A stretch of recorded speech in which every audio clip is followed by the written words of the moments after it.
Well, if you're wondering what a car full of gear looks like, here you go. All my guitars, amps, and yeah, it's the SUV here is completely packed.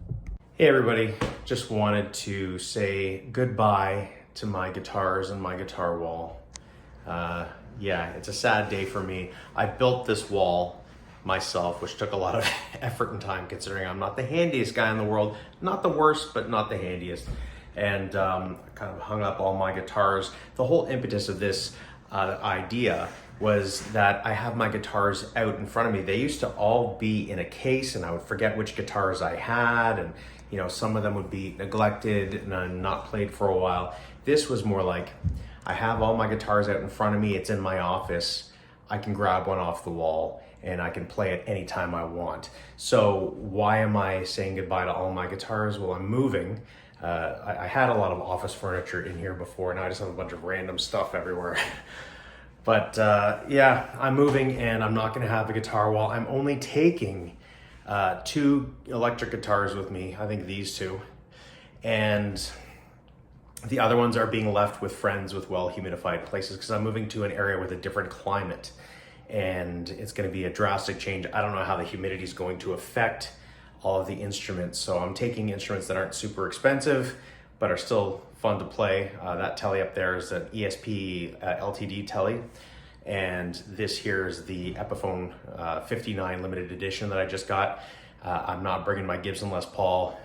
I'm not bringing the 335 or the ES175. I'm not bringing, you know, the Japanese telly, all these other guitars. They're just staying for now. So for the first couple of months, I'm gonna see how the weather affects all the instruments, maybe even the first year, and then I'll ship everything over once I'm settled where I am. Where am I going? I'm going to the Dominican Republic. From Canada to the Dominican Republic. That's, you know, for a whole other YouTube video. But bottom line is I'll be doing a lot of things like my amps and stuff. So I think I'll be taking with that boogie right there, the Mesa Boogie Express Plus 525. I'm not bringing the 550 head or the cab, the bass amp, or the Blues Deluxe. So, like I said, bare bones to start. We'll see how everything is with the weather and how it's affected with the salt in the air. And hopefully it's not too bad and I can bring all my stuff over. But it's a sad day for me because I'm used to being able to grab, you know, whichever guitar I want to play or whichever guitar I kind of feel like needs some love. I know we are all crazy as guitar players, right? I'm definitely at the top of that list. But it's gonna be very difficult, and I gotta take all the guitars down. This has been the backdrop for my YouTube videos. That's gonna change. I am gonna be putting out YouTube videos on a regular basis.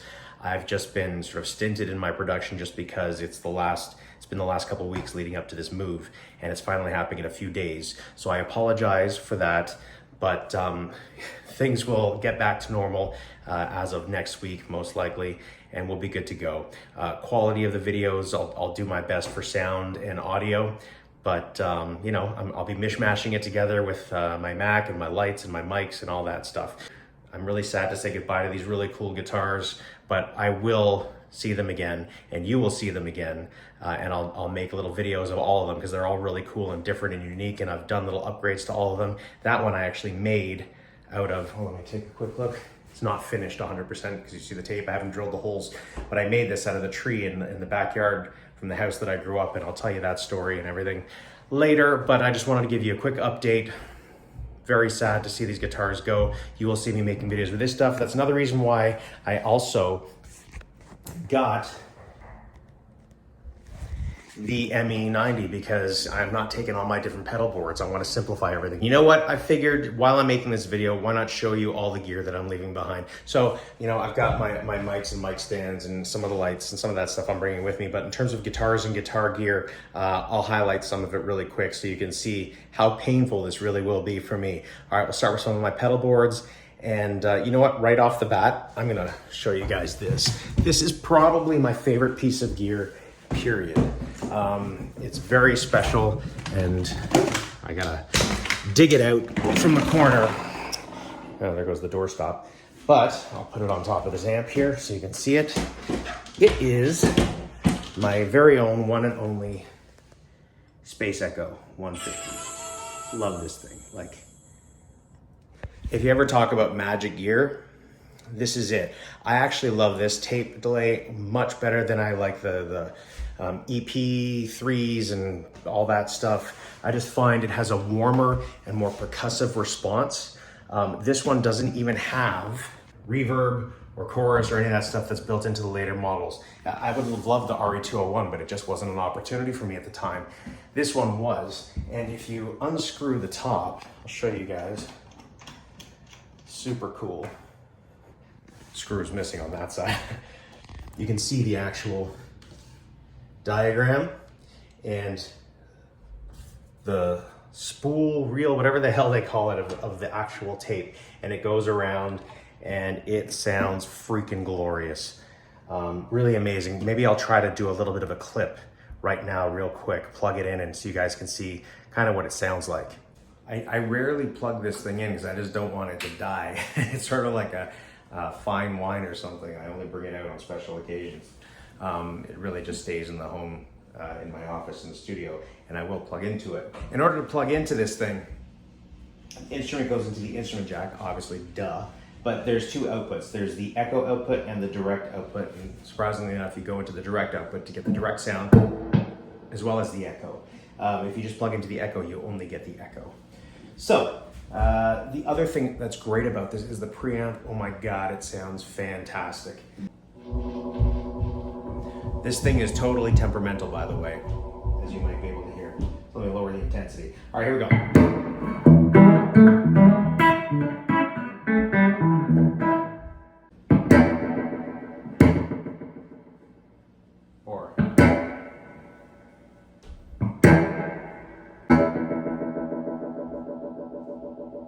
It's just so awesome. It's got some older tape in it for sure. Let me just adjust the camera angle there for a second. It's got some older tape in it for sure, but it's pretty incredible. So anyway, I rarely ever use that setting. The setting that I'm on the most is actually number 2. I'm gonna lower the intensity because that's pretty crazy, but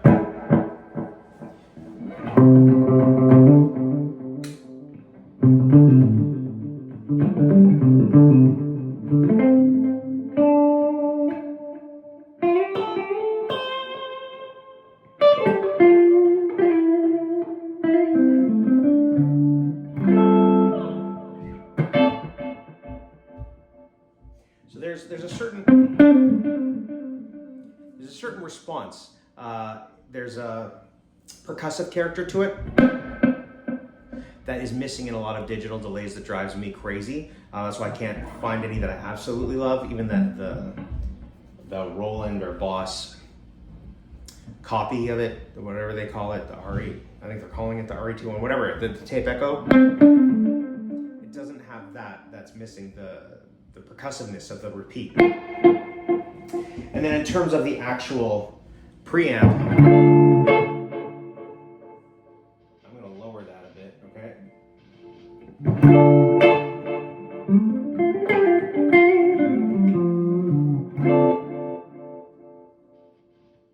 I'll raise it now.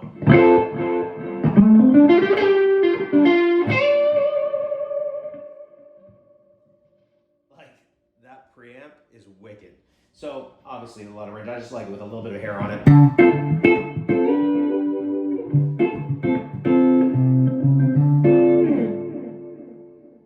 Love that sound. I could play that for days. Even like the ambient sort of.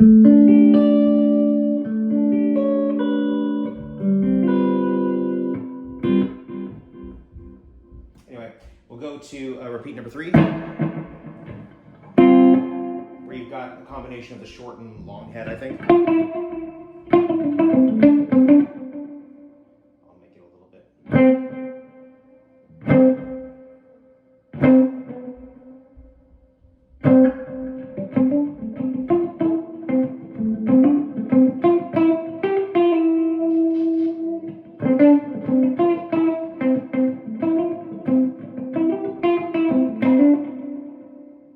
I typically don't use that as much.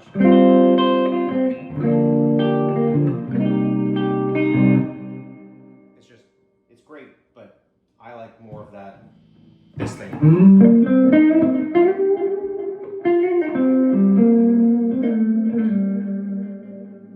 intensity turned down a bit, the echo.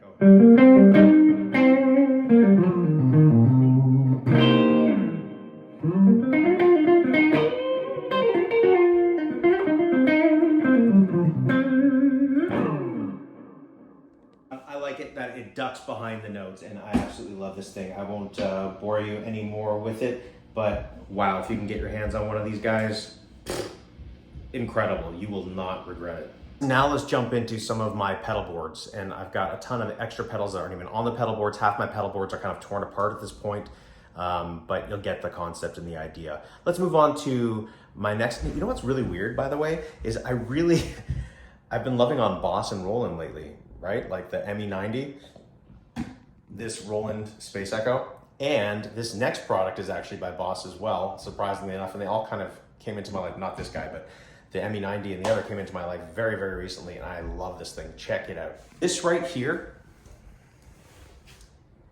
this little carry-on case for a flight, this right here is my newest pedal board. It is the BCB-1000. Check it out. All right, so the BCB-1000 is awesome. It's a hard shell. It's not super heavy, but it's got some heft to it. But it's got wheels, and you can drag it along like a carry-on you can literally use it as a carry-on if you're a traveling musician. It's just a wicked way to carry your pedal board around from gigs. I've been using pedal train for years. You can see pedal train down there. I've got a gigantic pedal train, a really small one. But when I saw this, I was like, oh, I have to give this a shot. And it is amazing. I'm gonna open it up. You'll take a look and see what I love about it. You just lay it down, snap off very easily the 4 latches, right? And then you pull this off and voila, pedal board. Yeah, this sucker I gotta retape. But anyway, how amazing is that? Not only that, but you also have ins and outs. You have output A, output B, and an input. So everything, the power is wired underneath. Okay, I've got the ISO something under there. So it's all isolated power, but it's nice and neat with what do you call these? The cutouts and grooves. You go ahead and Velcro everything on top, and it's just so easy to just take that off and have that on the floor for the gig. You're done. It doesn't slip around. It's got grips on the back, on the bottom, so you're good to go. If you ever want to loosen it up, it's easy. You just take those grips off, the pedal board disconnects. If you want to mess with the wiring underneath or for any reason, but otherwise, that's it. It's that simple. You just take the top off, put it aside. I've even used the top as a baffle on my amp sometimes, but if I'm playing in a small venue and I'm playing loud. But this is sort of my newest pedal board. I've got full tone Clyde wah. I've got the Dunlop volume / expression pedal. I'm using it as a volume. The micro vibe for univibe. I've got the SL drive, which is an awesome Marshall in a box type of pedal. And of course, everybody will typically know what this is, the Analog Man King of Tone. I've got the Polytune, gotta stay in tune. Compressor, OC2 octave, which I'd actually like to replace. Even though this is amazing, I'm having an issue with the switch. It's just not consistent enough for me. So I need something with a better switch. I like the idea, EHX just released that little mini Pog thing. I'm gonna see if that fits on there and how that sounds. But the sound of this is amazing. I love the glitch, the analog nature of it. It's not polyphonic, so it sounds really kind of cool. This Bell Epoch Deluxe, I just finished talking about, my Space Echo.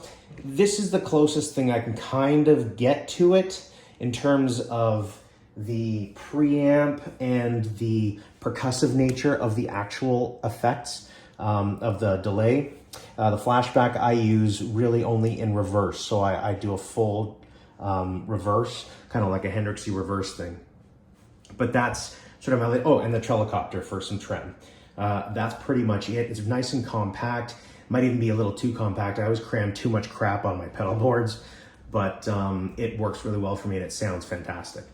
The whole idea with this move is to try to simplify things right now, and I would love to take this board with me, and I will eventually. I've got another board too, and I'll show that to you in a minute, the pedal trains, but this ME90 is really meant to replace and simplify all this stuff. And going back and forth with my analog drives and delays, like the full drive 2s and fuzzes and all that, it's not 100% there in terms of being exactly that sound, but it's really close, and it's got a really analog nature to the tone. So I really dig that. And as you know, the simplification of just twisting knobs, I'm a knob twister. So I really dig that too. So the idea is I'll bring the ME90 right off the bat. The other stuff will follow in some time. Here's the pedal train board that I was talking about. It's kind of in disarray right now. It's pieces everywhere because I've been just basically using it to test things out. However, you might be surprised to find that I've got the HX Stomp XL on here. What? Well, I have the HX, that's like so much more powerful than the ME90. I know, but a lot of menus and other things that I honestly haven't even touched this thing for like months and months, like 6 months at least. It's great. I will dive back into it. Very versatile for tones, but I found that for my main purpose of silent practicing, I could plug into the ME90 and control the volumes and have it much more equal than with the Line 6 HX Stomp XL. I can't plug into that, have the amp simulators and whatever running through earphones, and then I have to plug in like a wireless Bluetooth dongle, have my phone connect to that for backing tracks or tunes to learn or play with. The volumes were just so low, it was so quiet, it wasn't great for that. So anyway, I know maybe somebody else has some comments on that. Maybe you have some experience where you were able to get a better response through that. I'd love to know through like a headset. But anyway, this is the board right here. So yeah, you can see I've got the HX XL Stomp. I've got the rubber chicken. Love that for, I like my envelope filters. The sub and up I tried for the replacement of the Boss octave pedal, but it sounds very synthy and digitally. It's a cool pedal, but it's not the same at all. Micropog I love, and that's on my main board. I pulled it off just to compare. So that's typically not here. The EP booster is, I'll usually have a wah in this area, so these aren't typically there. I've got this little wah. Oh no, I have a volume pedal here and this little wah. I have the full tone, full drive 2 super bad. I was actually introduced to this pedal by Philip Sace many years ago. That's a whole other story. Philip and I went into a wicked store downtown that no longer exists. I'll tell you that story another time. But super badass fuzz, really cool fuzz. Ditto looper, because it's just cool to have a looper, though this has a looper built into it. So like I said, this is kind of a mishmash. The board's in disarray. This is not kind of how it was really set up, but it was all built around the HX Stomp XL, which is a really cool pedal, very powerful. Even just to use it as, a delay pedal with all the delays that are in there are great, and some of the modulations. It's kind of a Swiss Army knife for modulation and delay effects. But as for the other stuff, I just couldn't get it to work for me the way that I wanted. So I'll dig back into that in the future, but I'm leaving that behind for now. That's all powered by a Voodoo Labs Pedal Power 2, by the way. Let's check out another board. So this pedal board really is going to be for the ME90. Right now I've got the ME50 on here, but you can see kind of it was my practice board and what I had going. So let's take a look. So this is the smaller pedal train. Great little case, but annoying that this strap is kind of like on this side and the other side, and it just sits weird. But looking into it here, you've got the ME50, which the ME90 is going to replace, an external wah, which I may or may not want to have on there to take up space. I've got the Lakato loop station. I don't know if you guys can see that, but I did a whole video on that guy. That was kind of a cool product. Cool loop station. It's got a nice visual representation of what's going on. There's a tuner built into it. So I might stick, the ME90. I was playing with that with an analog drive in addition to everything else, with a fuzz in addition to everything else. I'm still messing with things. I have all these toys, but I just don't have space for them right now as I'm moving. So that's another board. I have another board downstairs, which is sort of the flagship monster board that I used to have. Huge pedal train board. It's torn apart. Like I said, the Pog from up here that you saw was on there. A couple other pedals belong on there. I'll show you a quick shot of it anyway, just so you can kind of see what's up. I also put a loop master, so it's all plugged into loops just to eliminate the degradation of tonal quality and the tap dancing, but I'll show you what that looks like. So as I'm walking through my unfinished basement, I'm getting to the area with, gotta get some better lighting, with the actual pedal board on the floor. You can see that I've just been tearing it up so much, I just haven't been using it. Also, the reason why I haven't been using it is because most venues these days from day-to-day gigging, they're very small stages, so you don't have the space for this kind of footprint. But I still love tones and sounds, and so I can't help myself. Anyway, check this out. It's kind of covered here so to not let dust get to it. But anyway, here we go. So right now you can see we've got the Loop Master. I think it's a 10 loops. Clyde Wah, Ernie Ball volume, Octafuzz, full tone, Deja Vibe. This is awesome. This gunshot is just wicked natural drive sound. MXR talk box, wicked fun to play with. Just a strobe tuner. Tap trem, heavy as hell, built like a tank, but sounds good. DOD envelope filter, you know me and my envelope filters. The RT20, love it. I have that kind of in series with the POG, so I can emulate kind of a Leslie kind of tone with my guitar. It sounds really cool, but I can also turn that off if I want. A little analog for like a slapback echo. This is a wicked echo, a wicked delay. The TC Electronic Nova delay. If you guys haven't heard the TC Electronic Nova delay, like this guy, it's old technology, but it sounds great as far as I'm concerned. So there's that, and the RC. In the empty spots, I'm missing some drives. So I'll typically have a couple other overdrives in there that switches out depending on what I'm in the mood for. But as you can see, that's a mess right now. Everything is a mess. My life is a mess because we're in the middle of moving. So at least you got a chance to see kind of the monster board. I'm sorry that I can't plug it in because it's all in pieces right now, but you get an idea of kind of what I was talking about. You can see kind of my flavor for tones. I have a whole box of pedals that are just sitting there that aren't even on boards right now that I switch in and out. But if I could ultimately get all of that in one compact unit, that's what I'm looking for, to achieve those tones, those qualities and sounds in an easy to use kind of multi-effects unit stomp box thing. That would be awesome. And that's what I'm hoping the ME90 can kind of do for me in manual mode, and then maybe adding specialty preset patches for specific kind of sounds that I don't use often, like the Leslie. We'll see how it all works out, but one step at a time. I gotta say goodbye to all of it right now, so I'll be spending a lot of time with the ME90 and maybe one or two pedals and those guitars that I'm telling you about, this Les Paul, this Epiphone Les Paul, and the LTD Telly, and an acoustic guitar yet to be decided, probably just a old kind of crappy Fender acoustic with a pickup in case I want to do any acoustic gigs down there. That's it for now. I will see you guys soon. Videos will be coming out regularly again, hopefully with better quality sound, lighting, and all that stuff. I'm doing my best for you. Take care.